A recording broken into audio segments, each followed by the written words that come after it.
and candidate passes anymore. What happens in the US? Again, a two-tier market. Currently, US honey is paid the double than imported honey. Why is that? Because in some way the industry does not want to adapt the new technologies to test adulteration. So they pay the double to local beekeepers. So in some way they achieve that they do not pursue an anti-dumping case. They are happy. But the problem is that they need to pay very low prices to the rest of the world, which is the next crisis of prices in the world. So it is very important of what happens in the United States. The United States import market is a huge market, and the decisions of the US market in the next months or years will cause impact all over the world. So what is happening in the United States? What are the good news? The United States Department of Agriculture has prepared a commercial item description, which is not a standard, but is a very similar thing.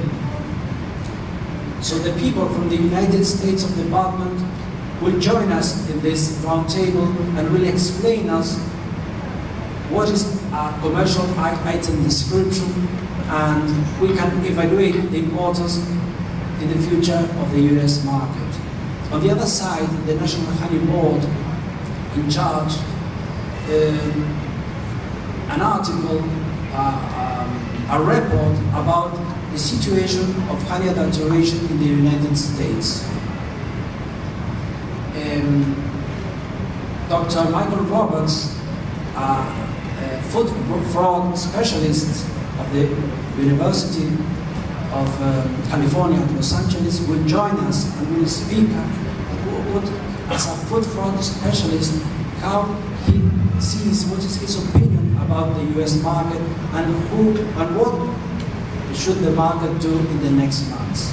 And finally, Ron Phipps from the United States will give us what he thinks about the US market. So this is just a brief introduction. The world is waiting to see what happens in the United States. Will the United States follow the example of the United Kingdom with a massive low quality honey importation, or will follow other examples like Germany, France, where NMR requirement is a reality for the supermarkets? So that's all I have to say for this. This was an introduction to tell you why we chose these speakers, and just to start, I will put the presentation of our Chinese specialist, and the session seems to start.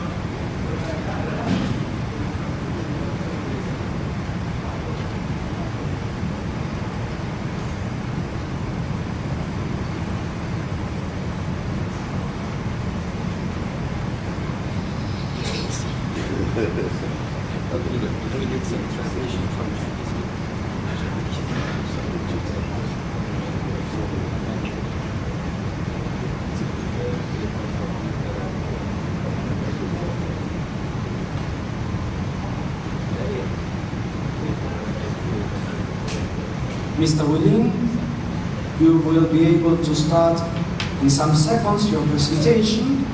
Please tell me if you see it properly.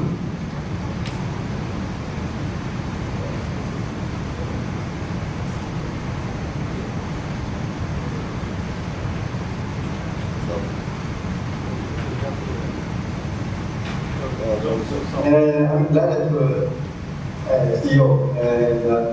I'm sorry about my name is I'm the executive of the Council of China People Direct China.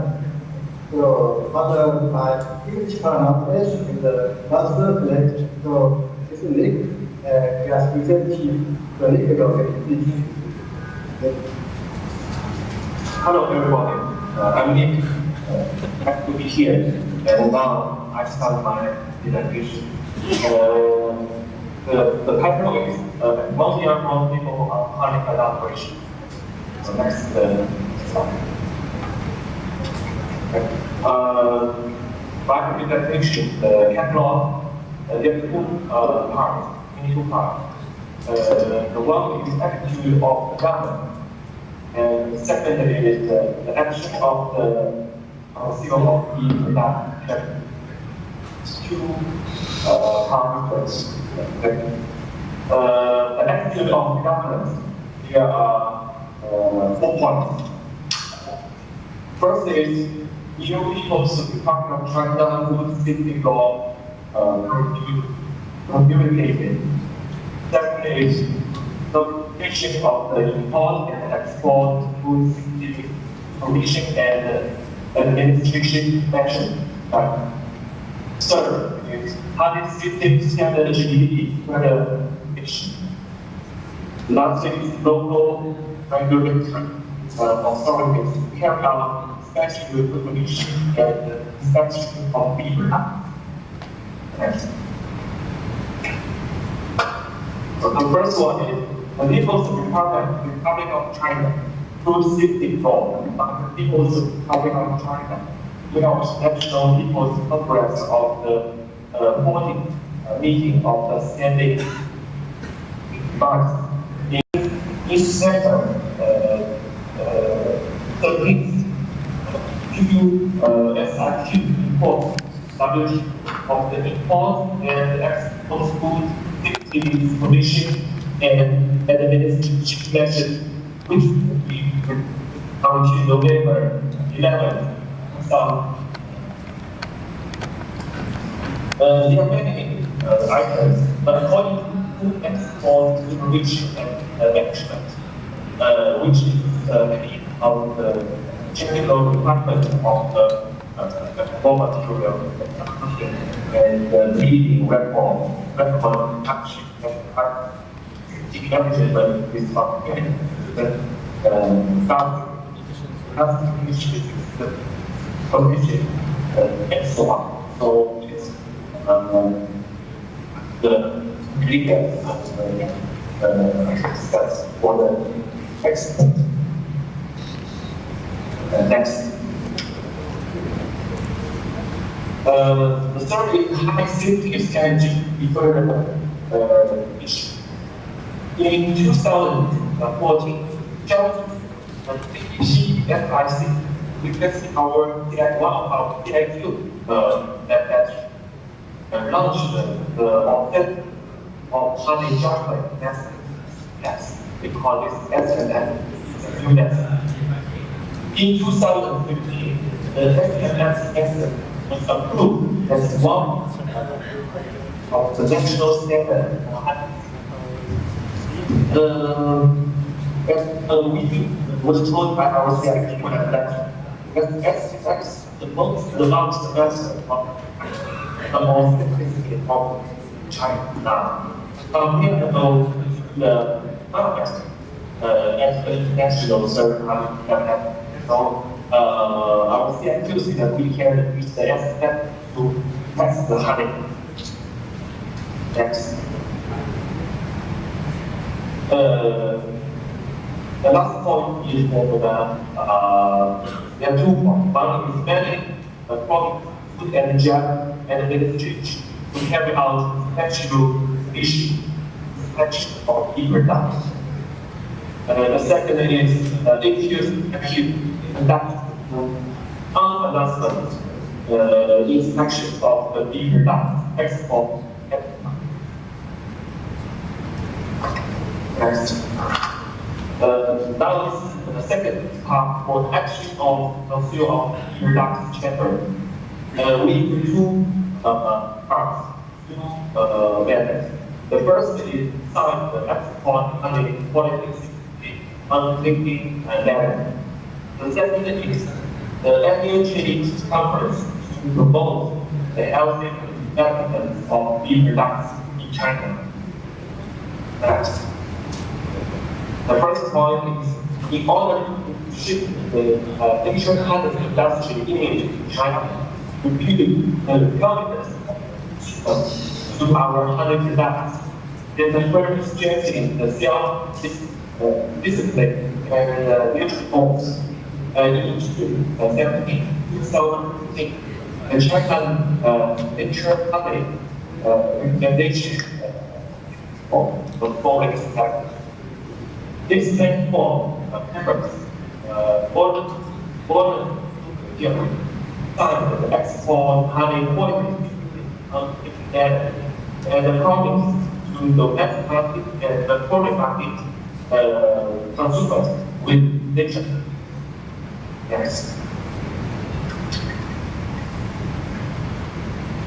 And on March 2017, 22 to 24, China industry holding within maybe Australia, all the Europeans also attend that week. As the conference, the technical machine sector, special technical expert from both China and foreign experts were provided technical sheet also from China. So next year, CBTX will be holding a Istanbul. So welcome everyone to join the conference and we can exchange some ideas and methods to improve honey business. That's all. Thank you very much. It's amazing to see this. Okay, thank you, Mr. Willing. The sound was not very good. Perhaps the internet connection was not good, but everything was very well explained in your slides. So please hold on, and we will continue with the next speaker. Just a minute.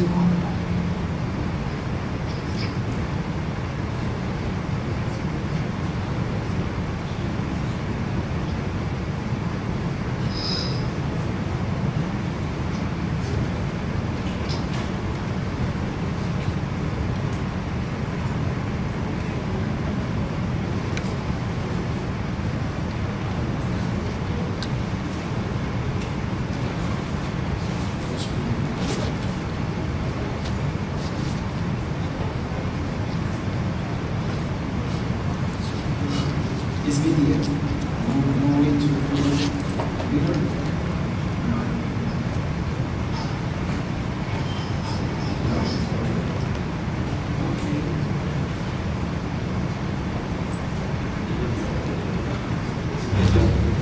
Try from the view drop down. This third one, view. Anne-Marie, are you there? Anne-Marie, are you there? Yes, you can start your presentation and you just indicate me when to go to the next slide, okay? Okay. Yes, it just, yes, you can start, Anne-Marie. Okay. Good morning. I cannot see you. I cannot see Anne-Marie. I'm sorry. Why cannot I see you?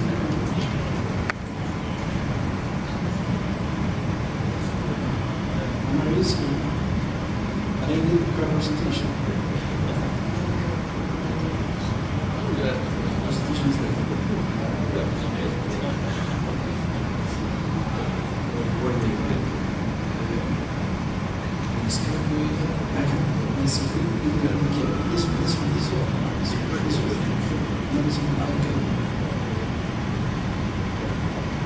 Anne-Marie? Yes, we cannot see you, but eventually we can put your presentation and you just indicate me the next, okay?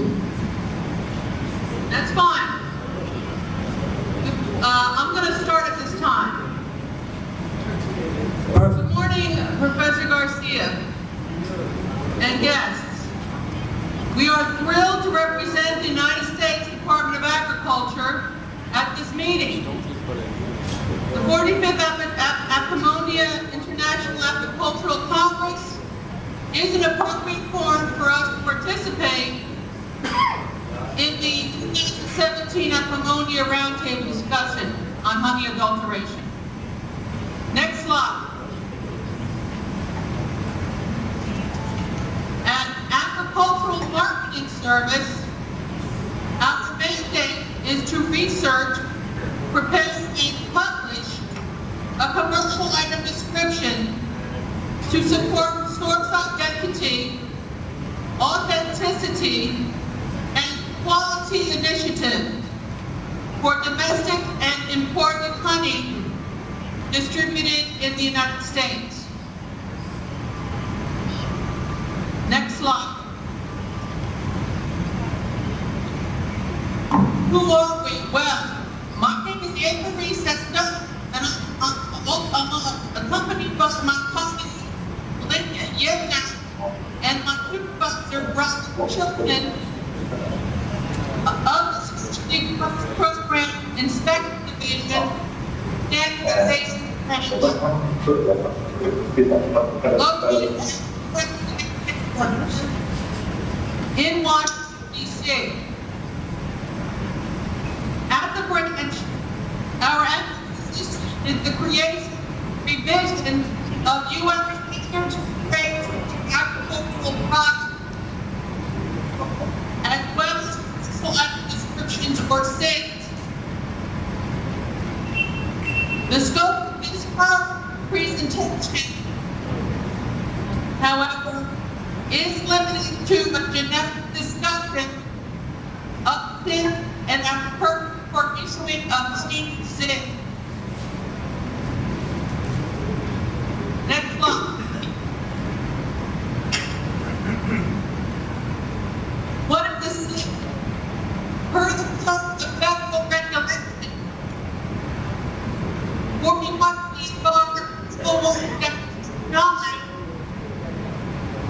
a purpose description is indexed simplified purpose description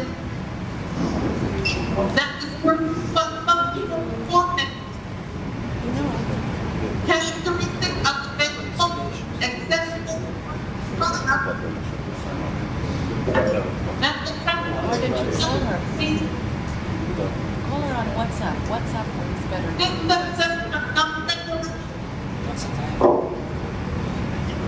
This public, not public, this public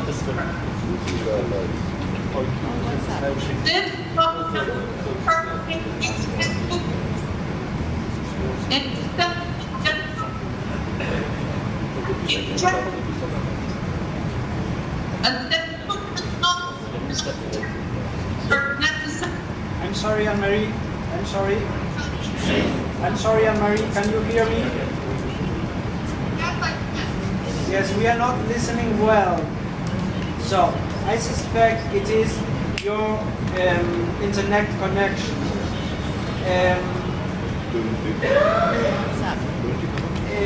Robbins or Dr.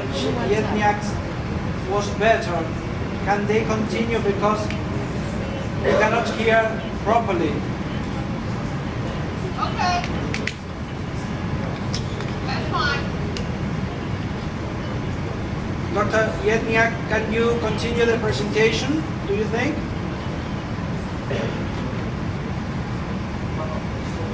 Yes, I'll give it a whirl. Okay, I will put the presentation again and we'll try, okay? Okay.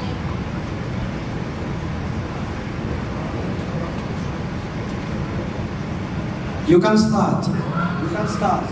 Okay, thank you.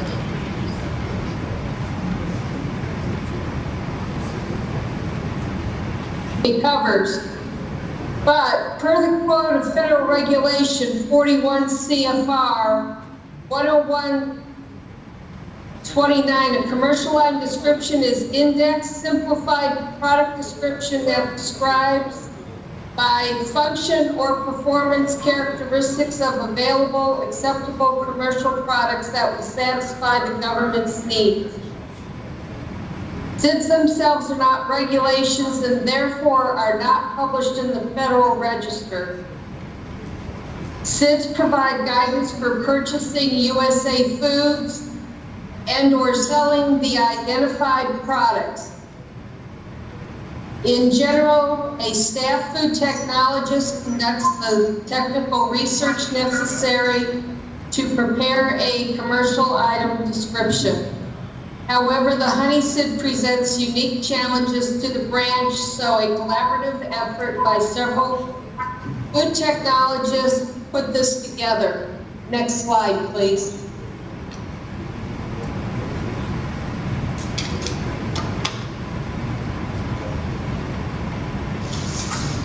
Why a honey SID?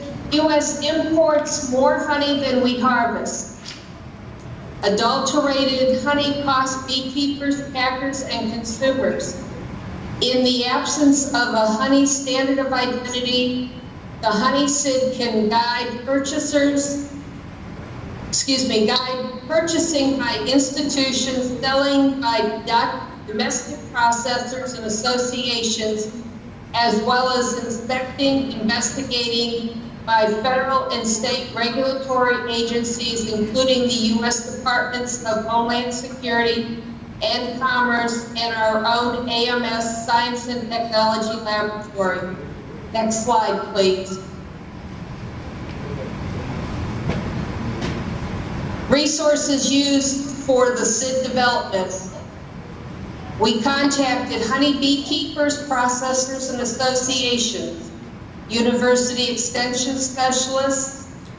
We referenced the Codex Committee on Sugar, the U.S. Department of Health and Human Services, Food and Drug Administration, peer-reviewed journals, and Association of Analytical Chemists, AOAC International. Next slide, please. The following slides are excerpts from the draft honey SID document that is currently out for comment. Next slide. Classification types are product dependent. For the honey SID, these are purchasing options for packers, dealers, and retailers importing and selling honey. We reference the Codex Standard for Honey, Codex Stand 1281 revised 2001, and the U.S. Standards for Grades for Extracted Honey and Comb Honey. Next slide, please. All SIDs, including the honey SID, reference the Food and Drug Administration requirements for current good manufacturing practices. The current good manufacturing practice, hazard analysis, and risk-based preventive controls for human food, which we call FSMA, and FDA's definition on adulteration, the FDA's guidance for industry food producers, processors, transporters, food security, preventive measures guidance. Next slide, please. If those two tasks is to transfer the knowledge to the European Commission for further action to reduce honey adulteration. Thank you very much for your attention.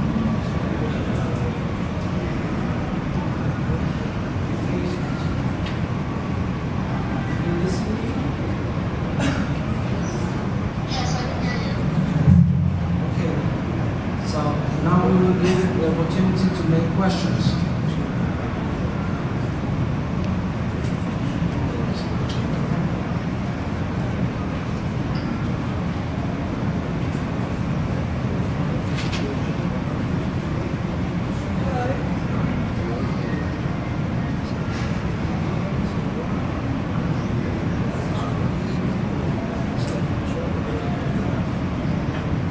Is it working?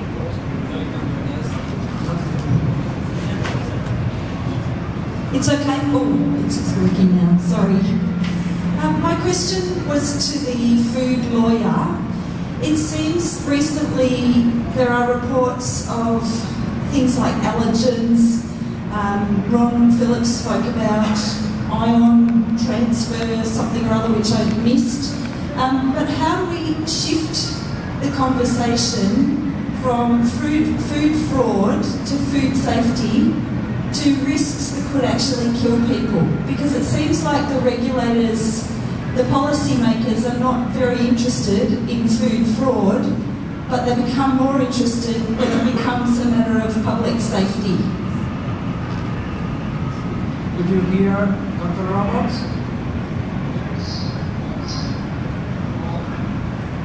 To your point, the point that you made was really underscored the melamine problem occurred in China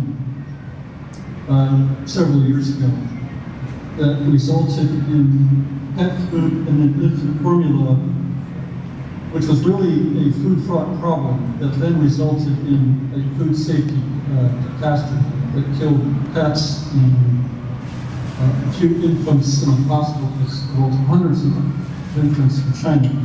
That food fraud problem caught the attention of the FDA in the United States because of its magnitude and its connection to food safety, and led to a public hearing that was held in Washington, D.C. on the problem of economic adulteration. The first hearing that had been held for a long, long time on this particular problem. It was even emphasized at the meeting, however, that the purposes by the agency would be given to economic adulteration that was directly connected to food safety. I think it's natural to assume that an agency is going to be more interested in regulating a food problem if there is a safety problem attached to it, simply because it's a public health function. And the fact that the business of public health agencies is not that surprising. The question is how do we connect food fraud to the overall understanding that an agency has that the more food fraud you have, the more safety problems you're going to have. So it's prudent on the one hand to enforce against food fraud, even if that particular problem doesn't have a safety problem. I also think that a good example is in Europe, where there has been prosecution of economic adulteration or food fraud that's outside of the public health agencies. In other words, it's the justice departments and enforcement agencies that are not necessarily connected to the FDA have an interest in food fraud. If we can empower those entities and make food fraud as a crime, as opposed to just a public health issue. So it's a bit of a historical accident that we have food fraud relegated to a public health agency, but it's something that we need to carefully have to see forward. Quite frankly, how to do that will depend on the country that's involved. Every country will, of course, have different money. Thank you, Dr. Roberts. Jody, Richard, Annie from Australia, what will be the question? Another question? Please introduce yourself. Good morning. My name is David Sexines. I'm coming from Spain. I am the president of the Honey Packers Association. And okay, I'll raise my voice. I have a question. It seems that the NMR is one of the most potential tests to fight adulteration. And my question is to the person from the JRC. And the question is why the NMR is the European Commission and the JRC is not taking the NMR as a method already, because there is already a huge database built, although it is a private database. I would like to know what is issue. Probably is that it is private, but it is already working, and it seems that the results are good. And the question would be, do we need to wait until we build your own database to use NMR? Or could you start working, collaborating with this database that is already built? And the other question would be, with regards of the other kinds of alteration, which are honey filtered with resins, is there any method that can detect it? And the same with unmature honey. Is there any method that can detect unmature honey? Obviously, once it is already blended with other honeys, that is the most difficult point and the only way to detect it. When it is already planted. These are the questions. Thank you.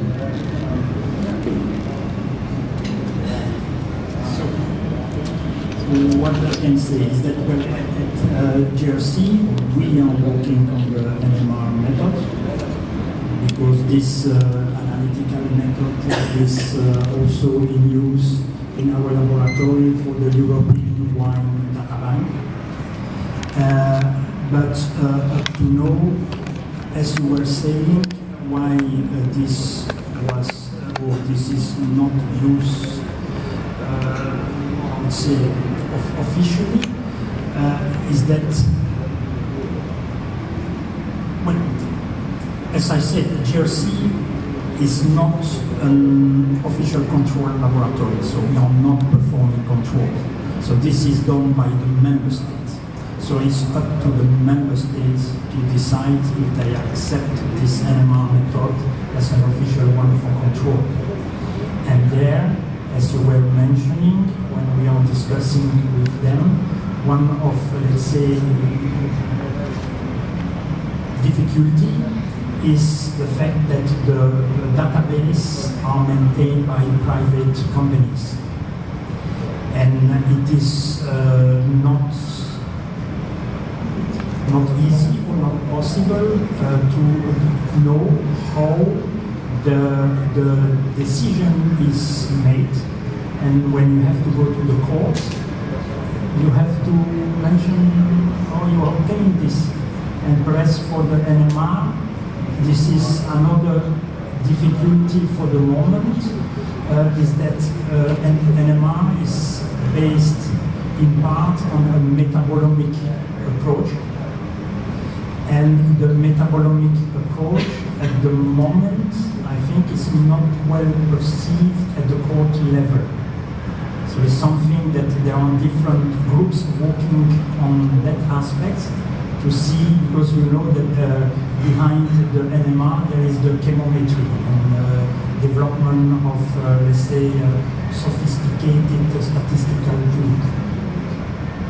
So that's the reason why, for the moment, I think it is not yet implemented in the national control laboratories. The other thing is that we will need also that the method is validated within the different national control laboratories. Yes.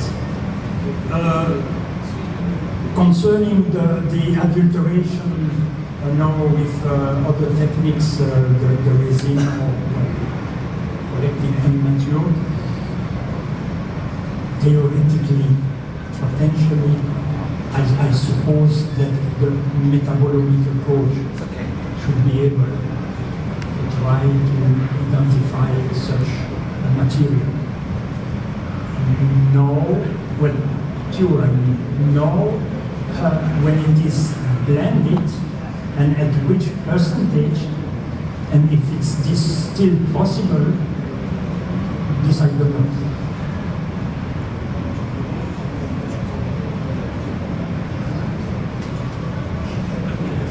But do not forget that a part of NMR, as I said, there are also other methods that has their potential, like the DNA-based method, like the high resolution MS. And for example, high resolution MS, we are using this also for metabolomic approach, but we would like to fuse with NMR, which is not easy. And also high resolution MS is used for us, with us, to detect polysaccharides.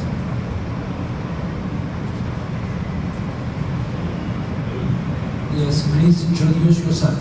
Yeah, hi, I'm So Tobias Mazorek is my name from QSI, Quality Service International in Bremen. So we are making the NMR database, and I just want to add two things. So LCRMS is a good technique, but it's not working at all for China anymore. So we have more than 10,000 tests for LCRMS every year, and no Chinese honey is failing this test. So they are doing this very well. They know how to pass this test, and this is very easy. So the only thing, in our opinion, which is working for China, as you can see in the Buddhist one chart, the number of tons of honey which is exported to EU is decreasing very fast, is NMR. This is the only technique we can use for Chinese honey. So I think this is the most promising thing. We are open to explain our technique, our decisions, to make it transparent and clear. So you're invited to ask us if you have questions to the analyzer or something. You are invited. And with this technique, it's also possible to see unmatured honey.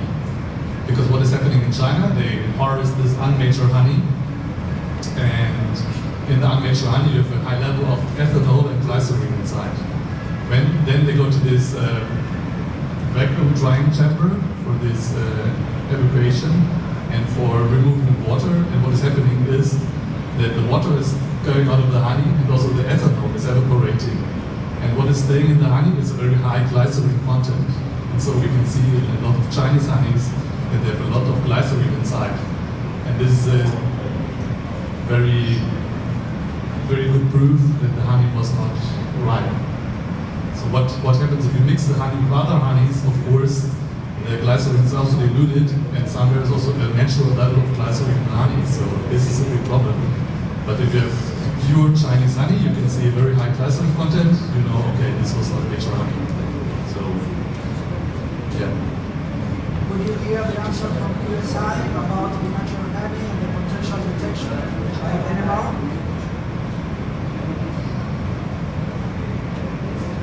Can you hear me? Yes. Yes. Ron, Dr. Roberts, can you hear me? I will repeat the answer from QSI about the potential of NMR to detect immature honey. And he said that immature honey produces ethanol and gives a residue of glycerine that is very easy to detect. So now NMR can perfectly detect unripe honey.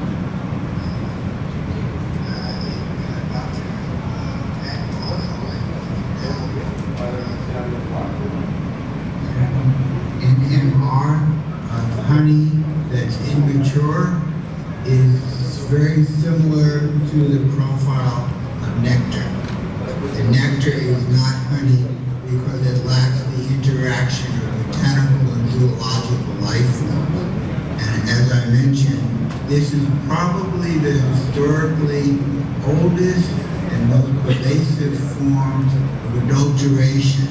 And it's a form which is very easy to produce at low prices and huge quantities. This issue underlies a lot of the negative impact upon beekeepers and the honey industry from immature honey. So that's very welcome that this third mode of adulteration of honey is detectable by advanced scientific analysis through NMR. Thank you very much, Ron. Any other question? Yes. Tarciano, have you got a microphone? Our friend Tarciano from Brazil. Hello. First of all, I'd like to congratulate for this roundtable with USDA, with European Commission, with Chinese authorities, everybody fighting for the same reason, to try to stop the fraud of honey. And we have some data, statistical data from China, and every time we receive is China export most of the honey to Japan and to European and others meaning all other countries. We'd like to ask the Chinese authorities to share with us all the statistics where the Chinese honey goes to, not only the two first countries, and where the Chinese syrup are exported to, because it's a way to find out which other countries are buying Chinese honey or sugar syrup and blend with local honey to sell as other origin honey. We saw in Roberto's presentation there was two groups of honey exporters, and somehow one group is increasing the production every year, and that's quite a lot. So once more, we ask the authorities in China to share this statistical information regarding honey exports to all the countries and sugar exports. The second question I do have is to ask how can cooperate German laboratories and Chinese authorities, because German laboratories have hundreds analyzed for adulterated honey from China mainly, and for also other countries. I know that Chinese want to improve the image of pure honey and not adulterated honey. So if somehow the German laboratory can share the reports of adulterated honey with Chinese authorities, they can investigate the company that has sent samples that's adulterated and see how this is happening. Is the only way they can be very efficient, because it's not the export containers that scored. It's the samples that they send and fail, send and fail. With this information, they can be very efficient what they're proposing to be done. So that's my two comments. Thank you. Thank you very much, Tarciano. Mr. Willing, can you answer Tarciano's question? Did you understand it?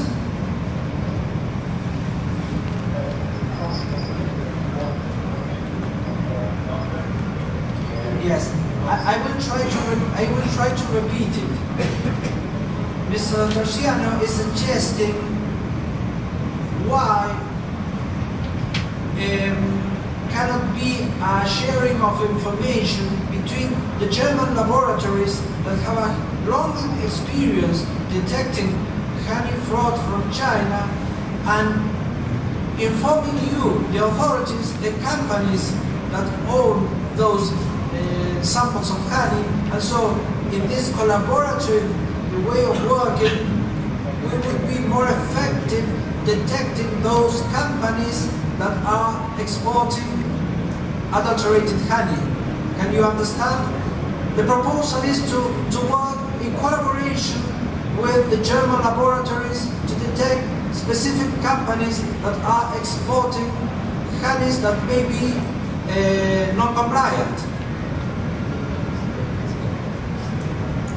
And also, Mr. Tarciano is suggesting to know those Chinese companies that are exporting maybe honey or adulterated honey under the name or the code of a syrup. So that would be another way to mask the export of adulterated honey. So the invitation is to start working in collaboration with the German laboratories and international authorities, maybe public authorities, to share all this information. We want to know which companies are involved in this problem.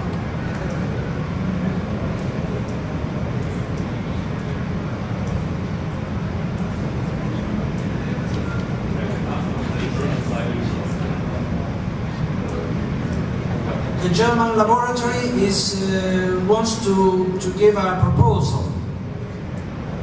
Do you agree, Mr. Willing, to hear the German laboratory proposal.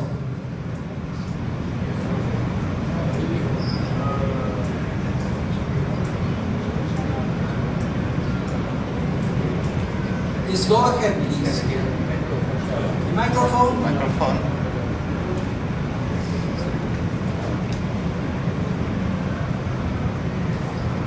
Speaks now. Yeah, okay. So the idea is very good, but as you know, we are a private laboratory, so we are not able to share information about samples which are private, and we can't share this because if you send us your sample, we also don't want that we share your information to the Brazilian government or something, so it's not possible to share this information on every sample. But what we are doing, of course, is we are working very close together with China. We have a Chinese staff member especially employed for this communication.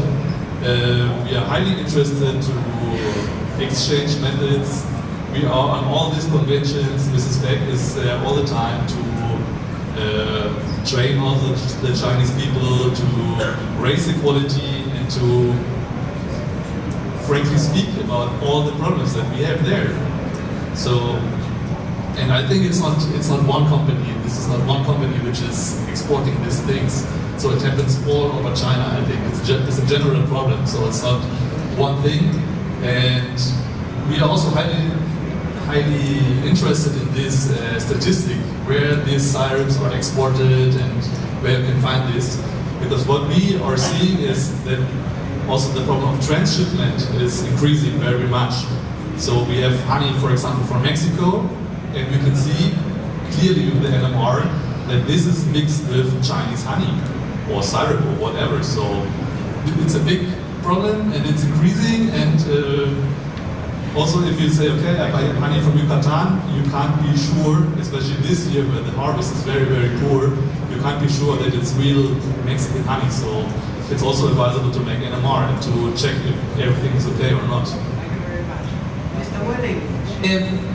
In summary, the representative of QSI is saying that, of course, they cannot share the names of those who sent the samples. They are a private laboratory, but they can collaborate, exchanging ideas and methods to improve honey adulteration. Indeed, Gudrun Beck is annually attending the Chinese conference, so they are eager to collaborate and giving you techniques for honey adulteration. But on the counterpart, all the community is needing more information from China regarding companies that are exporting honey or whatever, maybe syrups, because now the circumvention of honey is so huge that, for example, Chinese honey is found in mixtures with Mexican honey. So it will be very important from the Chinese part to collaborate through information about the statistics of the customs of China regarding products and companies. Mr. Willing, would you like to, I had to interrupt you, now I can put you on the speakers, so if you want to give any comment.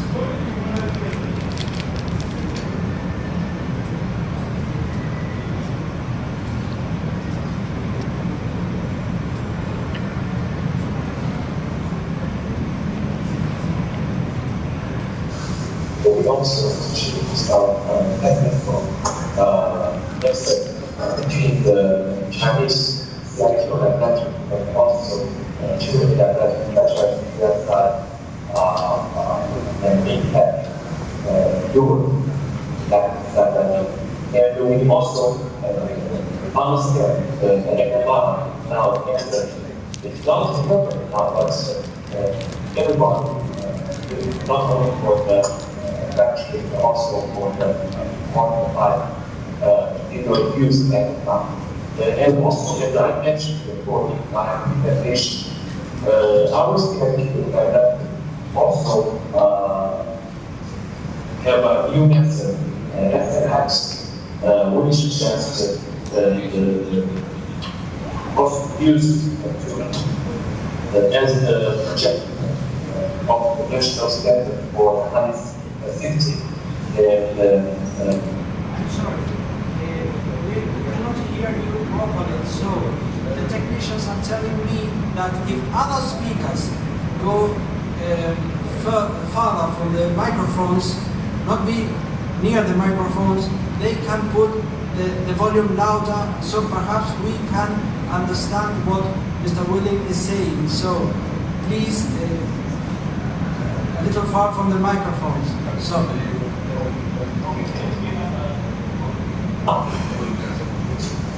Okay now? Better. Definitely better. Okay. No, I know, not too close. Yes? So as I mentioned in my presentation, that our secular method also found a new method, SMX, which is very similar like NMR into testing of sensitivity of honey. So and also this method was approved as one project of the national standard for honey safety. In fact, our country also tried best to Sorry, Mr. Willing, but the connection with China is not good, so we cannot understand your answer. I could understand that you have developed SNX, which resembles NMR, but as we know, it is not the same. So perhaps it would be interesting. We are now in contact. We have formed in some way a group of the speakers in this round table, together with the European Commission. So I invite you and the other speakers to continue our work and our exchange of ideas, and possibly we can write a conclusion of this round table, which could be available for the international beekeeping community, for example, in a prestigious journal like the American Bee Journal. So, if you agree, this will be the starting point of a collaborative work between the speakers and the moderators of this round table, and the beekeeping community will be able to share the conclusions of this round table. And of course, we will welcome your answers to these questions, Mr. Willing. So, I would like to invite Etienne Bruno to make the closure of this round table. So, from my side, I would like to express my gratitude to the speakers from so far parts of the world. And in some cases, we have to consider that they are in the middle of the night, so the effort is great. We did what the technique allowed us, but we are very glad to have started this working team, and we hope this will help to combat honey adulteration. So please, Etienne, I would like to invite you, and they will see you here, to invite you to make a closure of the meeting. Bye-bye from my side, and I leave you with Etienne Bruno. Thank you very much again. So, hello everybody. I will thank you for your intervention, I think it was very useful to discuss together, and I think it's the first time that we have all the parties in front of each other, and this is it's a key element. Some of you tell that it's together that we can create the future, and we can struggle against adulteration. This is a key parameter. Everybody has to communicate, to diffuse the information. All the labs must work together to to exchange the techniques with the official labs and the private labs. Well, everybody has to work together to arrive to some results. It's an international problem. It's not one country or another country who can solve all the problem.